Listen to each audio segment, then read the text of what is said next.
Ояныңдар, келдік. Көзімді ашсам, тап алдымда қара мұртты бір ер адам тұр екен. Қайда екенімізді білмей біраз отырып қалдым. Ағыма қараған соң барып, автобуста келе жатқанымыз есіме түсті. Бұл соңғы аялдама. Сендер қай жерден сөйлерің керек еді? Мені қорқыныш билеп кетті. Амилия да оянды. Біздің деревнямыз жолымыздың ортасында болуы керек. Ал мұрттаға біздің соңғы аялдамаға келгенімізді айтып тұр. Демек, біз өзіміздің деревнямыздан өтіп кеттік. Саусақтарыммен терезені қыраудан тазаладым да көшеге көз жүгірттім.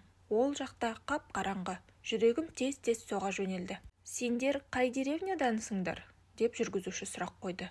Сальмановаданбыз, деп оянған Амилия жауап берді. Қайда бара жатырсыңдар? Деп сұрады қайтадан. Айттық қой Сальмановаға, деп серігім дүрсе қоя берді. Қалайша? Ағаның қабағы көтеріліп, таңданысын жасыра алмай қалды. Біз сонда тұрамыз, үйде ата-аналарымыз күтіп отыр. Қалаға жұмыстарымызбен барғанбыз. Билет сатып алдық та осы автобусқа отырдық. Ұйықтап қалыппыз, деп Амилия өтірік қосып жіберді. Жүргізуші бізді қаңғыбастар деп ойлап милицияға тапсырып жібермеу үшін солай деді. Не? Біз деревнямыздан өтіп кеттік пе? Жүргізуші терең күрсінді. Шайтан алғырлар, көздерің қайда? Сендер басқа автобусқа отырып мүлде басқа бағытқа кетіп қалдыңдар ғой. Жүрегім бақайыма түсіп кеткендей, үстіме суық суды құйып жібергендей. Басқа жаққа? Амилия аузы ашылып тұрып қалды да шынында да жылап жіберді. Онда біз біттік, құрыдық. Мен де өзімді өзім ұстай алмадым. Неге бұлай болды? Балалар үйінде бізге не болады? Сол сәтте-ақ көз алдыма ылғи айғайлап жүретін Мавлида Нұрғалиқызы, өзімен үнемі алып жүретін бір топ кілттердің жиынтығымен басыңнан ұрып жіберуге дайын тұратын Раифа апай келе қалды. Бізге шынында да жаман болатын болды. Болды, тоқтатыңдар жылауды. Өтіп жатқан көліктер көп, тоқтатыңдар, қалаға дейін ала кетеді. Жылағанмен іс бітпейді. Уақытты құр өткізбей жолға шығыңдар да көлік тоқтатыңдар, деп жүргізуші бізді автобустан шығарды.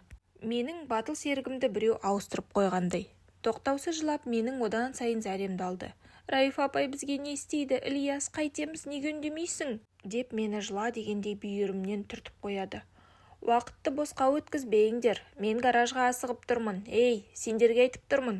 Жүргізуші бізден құтылғанша асықты. Ағатай, сіз бізді қалаға апара алмайсыз ба? Ары қарай Сальмановаға бірден етіп жетерміз, деп даусым дірілдей шықты. Сендер үшін сөгіс алатын жайым жоқ. Байқауларың керек еді. Мен сонша жанармайды қайдан табамын? Мені үйде де күтіп отыр. Уақытты босқа алмаңдар. Қане, біреулер тоқтайтын шығар сендерге. Ағатай, егерде, бірақ ол маған ары қарай сөйлеуге мұрша бермеді.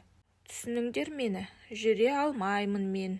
Бара алмаймын. Автобусты оталдырды. Ал жақсы, гаражға жетіп үлгеруім керек. Дөңгелегің жарылып қалсын, деп Амилия ренжігеннен айқайлап жіберді. Автобустың есіктері жабылды да бізді белгісіз жерде қалдырып жүре берді. Біз қалаға апаратын үлкен жолдың бойындағы бір деревняда екенбіз. Анда-санда болса да жарықтары жарқырап көліктерін өтіп жатқаны жақсы болды. Мүмкін біреуі тоқтап қалар. Ауа райы да бұзылды. Суық жел біздің жеңіл киімдерімізден өтіп денемізді қаруда. Тезірек бір жылы көлікке мінсек қой.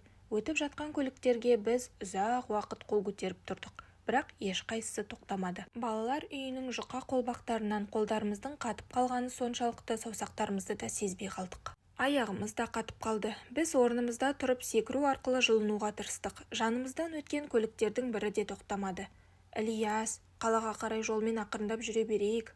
Жолда өтіп жатқан көліктерді тоқтатып көрерміз. Мүмкін сонда біреулер тоқтар, деп Амилия ұсыныс жасады. Жақсы, көрейік. Көлікті кезек-кезек тоқтатып көрерміз. Әйтпесе менің қолдарым қатып қалды. Сен тоқтатып тұрғанда мен қолдарымды қалтама жылытып тұрамын. Одан кейін ауысамыз. Қайткенмен де Амилия ақылды екен. Егер екеуміз де қол созып тұрсақ, екеумізге де суық. Ал бұлай істесек кезек-кезек қолдарымызды қалтамызда жылытып тұруға болады. Амилия, сенің жақсы көретін саның қандай? 4. Қазір көресің, 4-ші көлік бізге тоқтайды, деп оны үміттендіріп қоям. Айтқаның келсін. 4-ші көлік емес, бәлкім 44-ші көлікте тоқтамай кетті. Автобус әкеп тастаған деревне де алыста қалды. Кері қарай жете алмасымыз анық. Боран болса, адамды аяр түрі жоқ. Қарлы бетімізге лақтырып, аузымыз бен мұрнымызды жауып, тіпті үдеп барады. Аяз дәл Раифа апай сияқты шымши бастады. Ашық жерде тіпті суық болды. Шынын айтқанда бізді жылытатын әлемде ешқандай жылу жоқ болып көрінді. Көліктер де сирек өте бастады. Айнала түтек боран, қап-қараңғы. Боран тіпті күшейді. Тынысымыз қиындап жүру одан бетер ауырлады. Аяқтарымыз бізді тыңдағысы келмей барады. Суық пен қараңғылық жан-жағымыздан қоршап алды. Ильяс, менің енді күшім қалмады. Осы жерде қатып қалатын болдық. Амилия бұл сөздері еріндері көгеріп, жылап тұрып айтты. Саусақтарым түк сезбей қалды. Менің жасымды сүртші, Ильяс. Оның жастары бетінде мұз болып қатып жатты. Мен ақырындап оның бетінен ол мұздарды алып тастадым. Менің де дымдаған кірпіктерім бір-біріне жабыса бастады. Суық, бүкіл әлем суық. Шіркін, анам жанымда болғанда ғой. Өзінің жылуымен, нәзіктігімен бізді ғана емес бүкіл жер шарын жылытар еді ғой. У-у-у, жан шоштар үннен біз бір сәт үнсіз тұрып қалдық. Амилия қарға отыра кетті. Қасқырлар! Деп сыбырлап еді, сөзінің соңғы буынына жыланның ысылы сияқты шықты. У-у-у, жақын жерден естілген бұл дыбыстардан қанымыз да, тамырларымыз да қатып тұрып қалғандай. Жүрегім тоқтап қалғандай. Бүкіл жаным мен тәнімді сұмдық бір нәрсе қатырып тастағандай. Бұрын басқалардан қасқырлар туралы талай әңгіме естігенмін. Сондықтан қатты қорқынышты болды. Тұр, қашайық деп серігімді орнынан тұрғызайын дедім. Тұра алмаймын, аяқтарым өзіме бағынбайды. Жылап отырып Амилия менен ұстай алды. Тастап кетпеші. Өлгіміз келмейді. Шынымен де жаратқан біздің қасқырларға жем болғанымызды қалай ма? Біздің ата-аналарымыз бар ма, жоқ па, қасқырларға бәрібір. Олар балалар үйінің балаларында аямайды. Олар тобымен келіп адамдарға шабуыл жасайды. Әкем баяғыда айтып берген бір оқиға есіме түсе кетті. Бір ерлі зайыпты адамдар түнде көліктерінен түсіп деревняға жаяу кетіпті. Баратын жерлеріне дейін біраз бар екен. Алдарынан кенет қасқырлар шығыпты. Күйеуі әйелін аққайыңның жуандау бұтағына шығарып жіберіпті. Өзінің шығуына үлгертпей қасқырлар әйелінің көзінше түгін қалдырмаған екен. Әйел таң атқанша ағаштың үстінен түспей отырыпты. Адамдар оны түсіріп алып үйлеріне әкеліпті.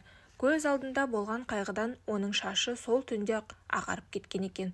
Оның үстіне мылқау болып қалыпты. Жан шоштар қорқыныш менің аяқ қолымды жұмыс істетпей тастады. Қасқырлардың ұлыған үні барған сайын жақындап келеді. У-у-у, тыныс алу қиындап, әл дәрменім қалмағандықтан мен де тізерлеп отырып қалдым. Анашым, әкешім, көмектесіңдер деп сыбырлап өзіме жақын жандарды шақырдым. Амилия да үрей үстінде. Сонда осылайша өлгеніміз бе? Ешкімде біздің сүйегімізді таба алмайды ма? У-у-у, деп жыртқыштар дым жақын жерден ұлыды. Жол бойынан бізге қарай жақындап қалған көліктің жарығы көрінді. Құдайым-ау, бұл біздің құтқарушымыз ба? Тек тоқтамай өтіп кетпесе болды. Бұл біздің соңғы мүмкіндігіміз. Бар күшімді жинап аяғымнан тұрдым да жолдың ортасына шықтым. Жүргізуші мені байқаса да жылдамдықты азайтпады. Темір тұлпар жанымыздан өтіп кетті. Біздің соңғы үмітіміз. Қара, деп Амилия қарда отырған қалпы айқайлап жіберді. Артыма қарап едім, көлік өтіп кетіп барып тоқтапты. Енді артқа беріп бізге жақындаған екен. Терезеден бір үлкен кісінің басы көрінді. Тезірек мініңдер көлікке. Амилияның аяққа тұруына көмектестім. Есікті ашып орындыққа әрең отырдық. Аллаға мың да бір шүкір. Біз құтқарылдық. Біздің жай күйімізді көрген ата көпке дейін үнсіз отырды. Біз кішкене жылынып, жан біте бастағанда әкелік кейіппен қамқор болып, кім мұндай түнде үлкен жолдың бойына шығады? Мұндай ауа райында иесі итті де бұлай далаға қоя бермейді. Қайдансыңдар сендер? Сальмановадан. Мәссаған, мұнда қалай келдіңдер? Амилия әлі бағанағы қорыққан, өзіне өзі келе алмай отыр. Тіпті сөйлеуге әл дәрмені жоқ. Сондықтан сұрақтарға маған жауап беруге тура келді. Қаладан шатасып басқа автобусқа отырып мүлде бөлек жаққа кетіп қалыппыз. Бізге беймәлім бір жерде ояндық. Жүргізуші бізді түсіріп жіберді де кетіп қалды, деп мұртты жүргізушіге деген ренішімді жасыра алмадым. Солай ма? Ал сендер қалада неге өздерің ғана жүрсіңдер? Ата-аналарың қайда? Осы кезде мен кішкене үнсіз тұрып қалдым да, бірақ енді амал жоқ, шындықты айтуға тура келді. Біз балалар үйіненбіз. Тісімді емдетуге келгенбіз. Тісім шіріп, іріңдеп кеткен екен. Қатты ауырды. Мені қалаға ешкімнің әкелгісі келген жоқ. Сондықтан қашып шықтық. Мәссаған, мынаны қара. Менің бір балалар үйінен танысым бар болатын. Ана әлемге тым ерте кетіп қалды. Өзін сақтап алмады, байғұс. Ата ойланып қалды да сөзін қайта жалғастырды. Сендер қандай жанкештісіңдер? Тістеріңді уақытында тазалауың керек еді. Мұндай болмас еді. Иә, деп өз кінәмді мойындадым. Өмір сондай балам, деп тамағын бір қырнап қойды. Ауру тістің зияны көп, оны емдеуде қиынның қиыны, оны жұлып алып қана құтыласың. Адамдарда да түкке керек жоқтары болады. Олардан қоғамға тек зиян келеді. Ондай адамдардан еш пайда жоқ. Сондықтан балам, шірік адам болмаңдар. Адам деген тіс емес қой. Ол қалайша шіріген болуы мүмкін, деп таңдана тағы сұрадым. Өскенде түсінесің, деді ата темекісін бір сорып қойып. Сендердің жолдарың болды. Мен тура Астанаға бара жатырмын. Бәрібір Сальманов арқылы жүремін. Тура үйлеріңе дейін жеткіземін. Ұйықтай тұрыңдар қазірше. Енді қайдағы ұйқы? Қасқырлардың ұлығаны әлі құлағымыздың түбінде тұр. Жүрегіміз шаншып қояды. Шіріген адам туралы жұмбақ та маза берер емес. Көлік балалар үйінің 2 қабатты ғимаратының алдына келіп тоқтады. Күзетші сол сәтте-ақ жетіп келді. Келдіңдер ме, қашқындар? Дереу топтарыңа қарай жүгіріңдер, деп бізге даусын көтерді. Біздің ата күзетшімен бірдеңе деп сөйлесіп тұрып артымыздан айқайлады. Сау болыңдар, енді ешқашан қашпаңдар. Ата кетіп қалды. Есіктен бізді түнгі қызметкер Флюра тәте қарсы алды. Сағат түнгі 12-ден асып кеткен. Ол Амилия екеумізді тобымызға дейін алып келді. Бірақ одан бұрын асханаға келді. Тез арада шайнекті қайнатып бізге сүт қосылған шай құйып берді. Матадан тігілген сөмкесінен үйдің нанын алып шықты. Ол кісі кейде осы сөмкемен бізге бірдеңелерді үйінен пісіріп әкелуші еді. Рахмет, апай, біз шынында да қатты ашпыз. Сіз болмасаңыз біз не істер едік, деп мен алғысымызды білдірдім.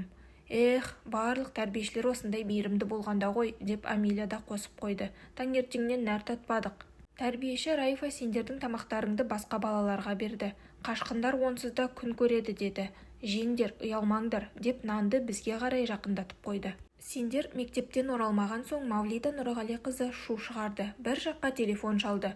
Ертең не болатынын білмеймін. Барлығы жақсы болсын, балалар. Ішімізге ел қонған соң ақырын барып бөлмелерімізге жата кеттік. Ұйқы бірден келмеді. Есіме қайтадан қасқырлардың ұлығаны түсті. Оның үстіне бір сұрақ маза берер емес. Ертеңгі күн бізге не әкелер екен?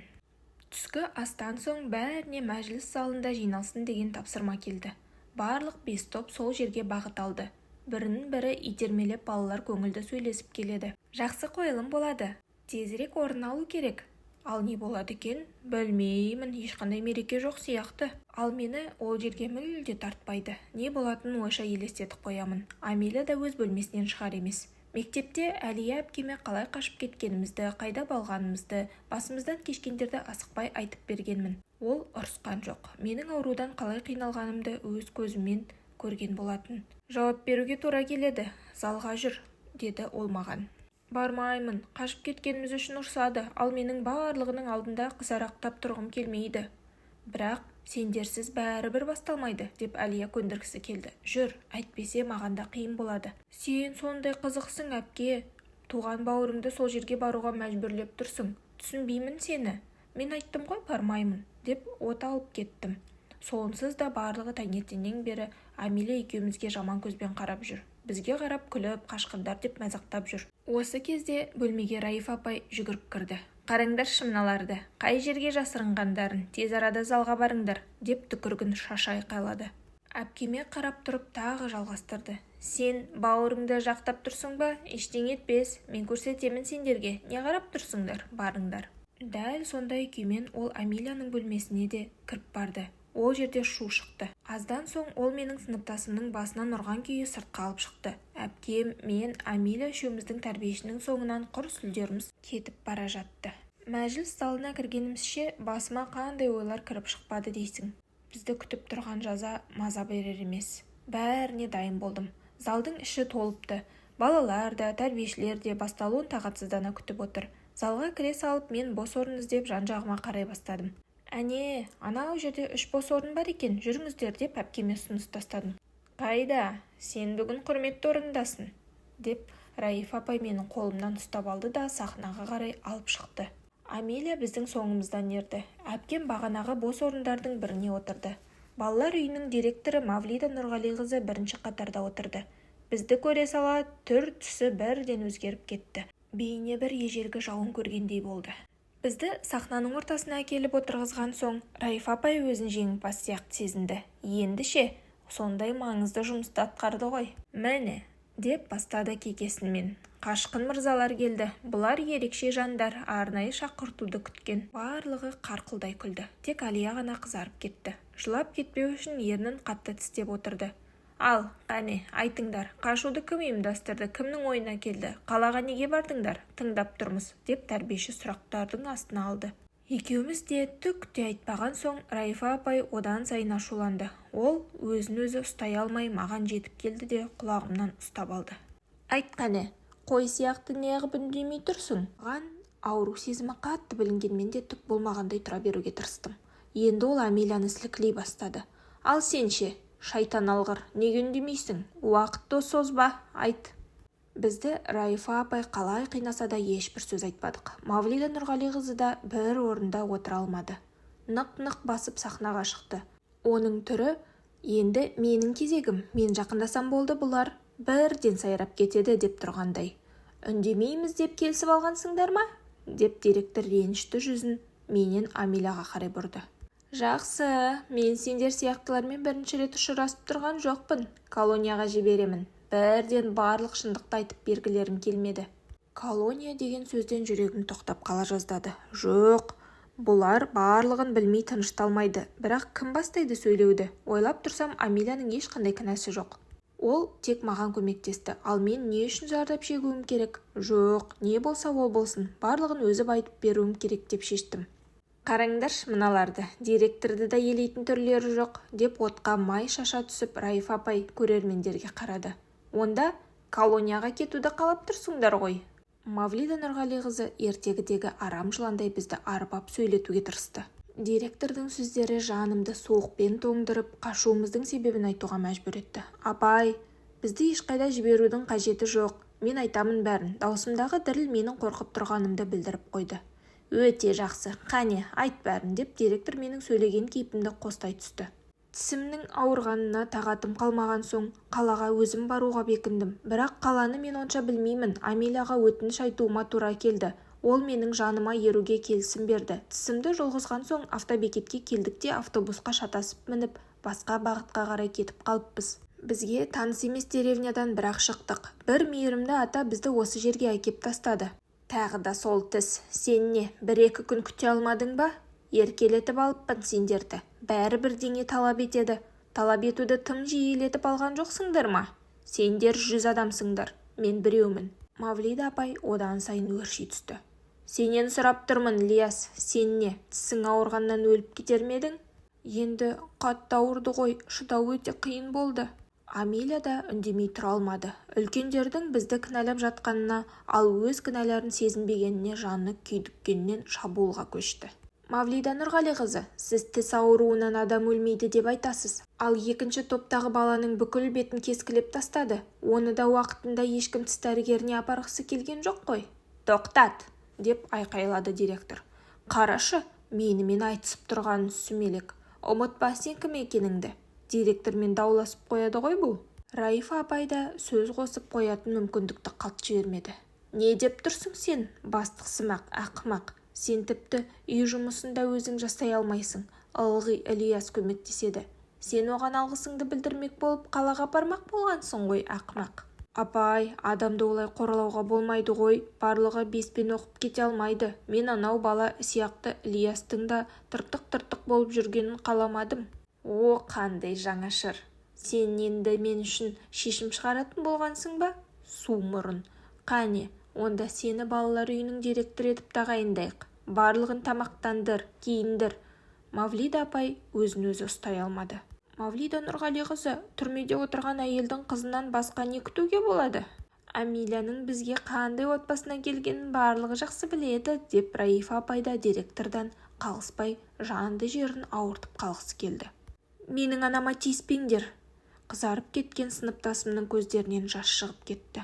Мен бүгін-ақ оған хат жазамын. Бізді қалай қорлайтындарыңызды айтып бәрін жазамын. Қарашы Райфа, мына қашқын бізді қорқытқысы келеді.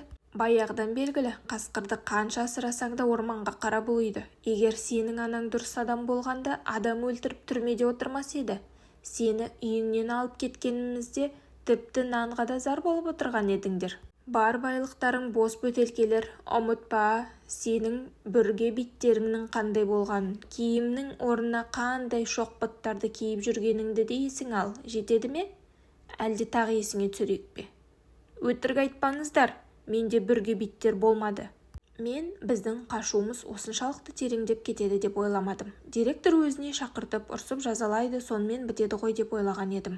Ал бізбен барлығының көзінше сот отырысын жасады. Амелияны осылайша олар жер қылды. Мен мысалы оның анасының адам өлтіргені үшін түрмеде отырғанын білген жоқпын. Егер оны балалар үйіне әкелгенде биті болған болса да, оны сахнадан жар салудың қандай қажеттілігі бар?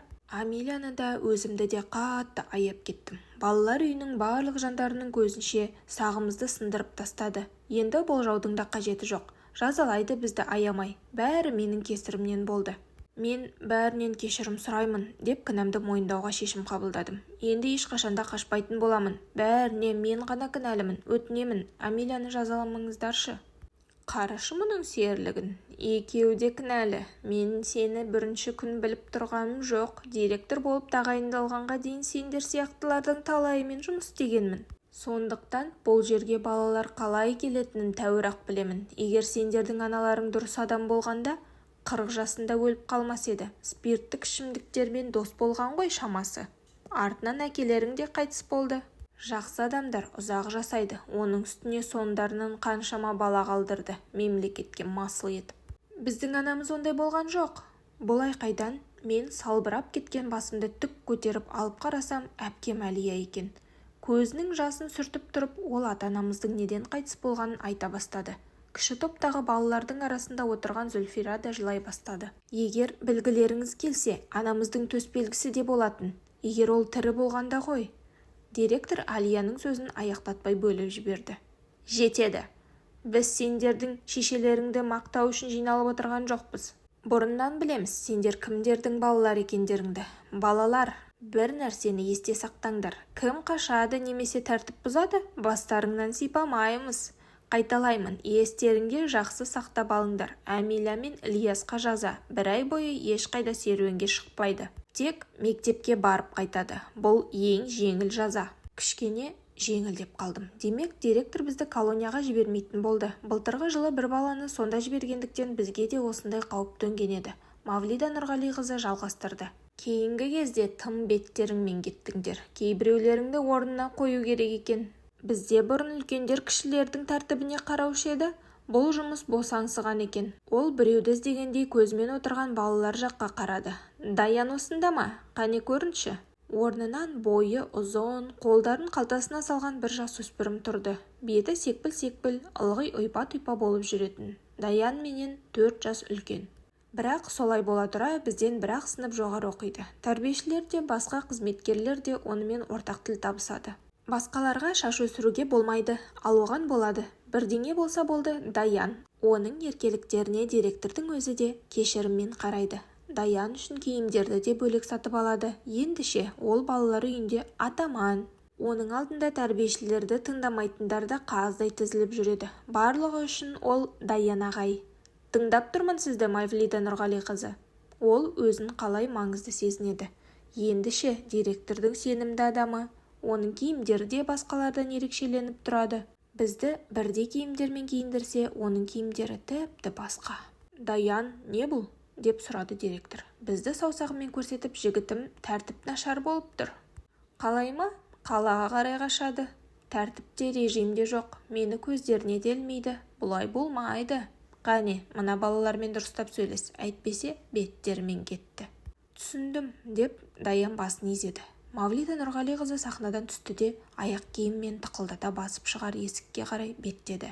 Бүгінгі қойылымды өз аяқтады. Жақсы, топтарыңа барыңдар. Сендерге бұлай істеуді Құдай жазбасын. Қашқандарға кешірім болмайды, деп айтты да күлімсіреп залдан шығып кетті.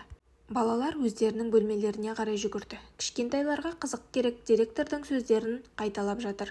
Ха-ха, қашқындар, мынау бастық, қарашы мынау серіні. Амелия, Алия, мен үшеуміз де өз топтарымызға кеттік. Үй тапсырмасын аяқтау керек. Кешкі астан соң біздің топтың балалары қар күреу үшін аулаға шықты. Таза ауада жұмыс деген жеңіл. Аз уақытта ауланың біраз бөлігін қардан тазалап, барлық қарды бір жерге үлкен етіп үйіп тастады. Істелген жұмысқа риза болып отыра кеттік. Осы сәтте Даян көрінді. Жанындағы тағы 3 бала бар екен. Олар бірден бізге қарай бұрылды. Жақындай бере ол маған күле бастады. Ой, біздің қашқын мына жерде екен ғой. Сені көруге келе жатыр едім. Менің есімім бар. Жарайды, тыпырлама, әйтпесе тіліңді бірден қысқартып алам, деп Даян өктем сөйледі. Шындығында онымен дұрыс сөйлесу керек. Бірақ мен оған ешқандай жамандық жасаған жоқпын ғой. Мен оның алдында кінәсіз болғанымнан ақталғым да келмеді. Ол болса мені үндемей тұрады деп ойлады-ау. Мен өз-өзіме араша түсуге бекіндім. Сен неге еш кінәсіз маған соқтығасың? Деп жақтырмай жауап бердім. Мен не істедім саған? Сен не дедің, боқмұрын? Мә, өзіңнің сөздерің үшін сазайыңды тарт. Ол кенеттен менің құлағымнан ұрып жіберіп еді, басым айналып қоя берді. Даян ағай, не істеп жатырсың? Менің тобымнан біреу маған жақтасқысы келді. Бірақ бұл сөздер біздің ағайды одан бетер ашуландырды. Сендер бұл жерге неге тұрсыңдар? Тез арада менің көз алдымнан жоғалыңдар. Мүмкін сендерді де бір-екі рет ұру керек пе? Даянның өктем үнінен қорыққан балалар сол сәтте қашып кетті. Мен, Даян, оның 3 серігі ғана қалдық. Қалай, өз кінәңді мойындауға дайынсың ба? Балалар үйінің атаманы жұдырығын түйіп алып сұрады. Мен басымды шайқадым. Онда мә саған, тағы бір рет. Қатты теуіп жібергеннен мен құлап түстім. Оның жандай шаптары тек қана Даянның бұйрығына ғана күтіп тұр. Барлығы маған лап қоюға әзір. Ағай, қане, мына есу асқа үйретейік. Ой, онымен ұзақ тәжікелесіп тұрамыз ба? Жоқ, деп оларды Даян тоқтатты. Мен мұны қалай жазалау керек екенін баяғыда-ақ ойлап тауып қойғанмын. Ха-ха, қашқын. Маңқаңды сүртіп алды, кешірім сұра. Мен жауап бермедім. Даян енді бетімнен тепті. Мұрнымнан қан кете бастады. Сен бұл жерде тәртіпке мен жауап беретінімді жақсы білесің. Ал сен шайтан алғыр, қашып кетуге батылың барды. Директордың болу үшін Даянға ұрсатынын ұмытып кеттің бе? Мавлида Нұрғалиқызының залда бәрінің көзінше не деп айтқанын естідің бе? Балалар үйіндегі тәртіп ақсап жатыр деді. Ал ол сен сияқты малдардың кесірінен, білесің бе? Сол үшін сені не күтіп тұрғанын айқайлап алған менің ұстазым. Даян аз ғана сәтке тұрып қалды да жанына 3-еуін шақырды. Қане, қашқынның бәтеңкесін шешіңдер. Не істеп жатырсыңдар? Шешпеймін мен аяқ киімімді. Біз сенен сұрамаймыз да, мен ұстап тұрамын, сендер бәтеңкесі мен шұлығында шешіп алыңдар. Қойыңдар, керегі жоқ, суық қой. Даян мені әлеуетті қолдарымен ұстап алды. Оның күшіктері 2 бәтеңкем мен шұлығымды шешіп алды. Қарда жалаң аяқ тұрған мен жүздеген инелердің теріме кіріп жатқанын сездім. Аяқ киімімді қайтарыңдар, суық. Бұл оларды одан сайын құтыртып жіберді. Атышулы қашқын, енді өзінің қабілетін көрсетсін деп айқайлады Даян. Сен енді балалар үйінің маңын айналып жүгіріп шығуың керек. Біз уақытты есептеп тұрамыз. Егер 3 минутта жүгіріп келмесең, онда тағы бір шеңбер жасап жүгіріп келуің тиіс. Жүгірмеймін, аяқтарым қатып қалды, бәтеңкелерімді қайтарыңдар. Қане, балалар, соңына түсіп жүгіртіп отырыңдар. Әйтпесе басқа жаққа қашып кетуі мүмкін. Ал мен осы жерде уақытты есептеп тұрамын. Неге тұрсың? Жүгір. Қашқаның үшін жауап беруің керек. Менде таңдау қалмады. Тістерімді қатты қысып алып, алға қарай жүгірдім. Балалар артыма ілесіп жүгіріп келеді. Кішкене шыдай түстеп өзімді өзім жұбатып қоям. Қатып жатқан қардың табанымды қарығаны сондай, суық сүйегімнен де өтіп кеткендей күй кештім. Бірақ мен тоқтамауым керек. 3 минутта жүгіріп келуге тиістімін. Алдымда гараж. Оның жанынан қалай өтсем екен? Гараждың алдында жүргізушілер ылғи көліктерін жуады. Аққан су бірден мұзға айналады. Мұзбенен қалай жүгірсем екен? 1 секундта ойланып қалдым. Артымыздағылар ұмытпа, 3 минут деп айқайлады. Не болса ол болсын, алдыға қарай ұмтылдым. Сіз мұздың үстінде жалаң аяқ жүріп көргенсіз бе? Сол бір қиын минуттарды еске алудың өзі қорқынышты. Үшкір шегелердің үстімен жүгіргендеймін. Аяғым мұзға жабыса береді. Мен болсам жүгіруім керек. Кішкене тұрып қалсаң болды, екінші аяғың да жерге жабысып қалады. Қиындықпен аяғымды жұлып аламын. Ары қарай әр аяғымның ізінен қан қалып жатыр. Даянға дейін аз қалды. Гараж артта қалғалы қашан, бірақ күшім таусыла бастады. Аяқтарымды сезбей де қалдым. Мен қар мен мұзда емес, үлпілдеген жүннің үстінде жүгіріп бара жатқандаймын. Басым сып, көзімнің алды тұмандана бастады. Мен қардың үстіне жұмсақ қана құлап түстім. Ешқандай ауырлықты сезбей де қалдым. Бір жерің ауырып қалды ма, балам?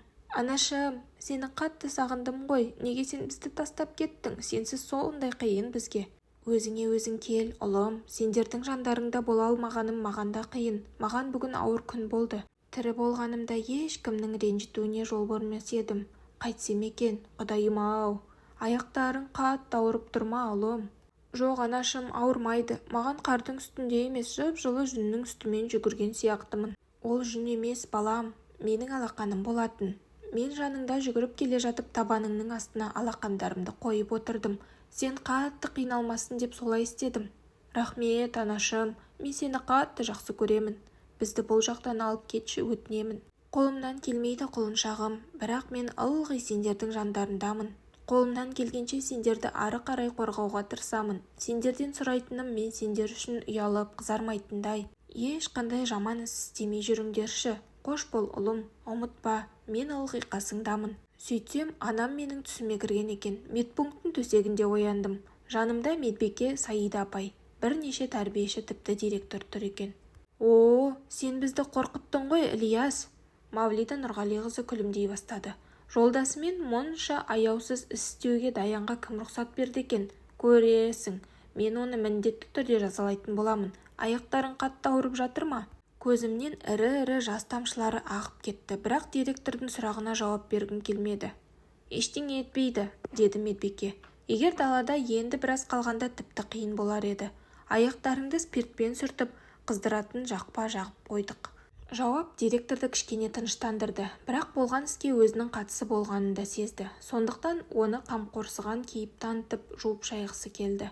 Ілияс, саған жаңа бәтеңкелер сатып алуға қалай қарайсың? Жақын күндерде Уфаға бару жоспарымда бар. Сені Астанаға қыдыруға ала кетуге болады. Мавлида апай менің басымнан сипағысы келіп қолын созды. Оның жасанды мінезі менің жанымды жылыта алмады. Мұны көрсе, анам не дейді? Мен оның маған жақындағанын қаламайтынымды білдіріп аунап түстім. Маған одан жаңа киім де Астанада керек емес. Бұл сәтте жанымнан ешкімді көргім келмеді. Жаным қатты ауырды. Бұл ауру тіс ауруы мен жараланған табанның 1000 есе күшті болды. Оны шіріген тіс сияқты жұлып алып тастай алмайсың. Жаным ауырып жатыр, жаным жылап жатыр. Одан ауыр не нәрсе бар дейсің?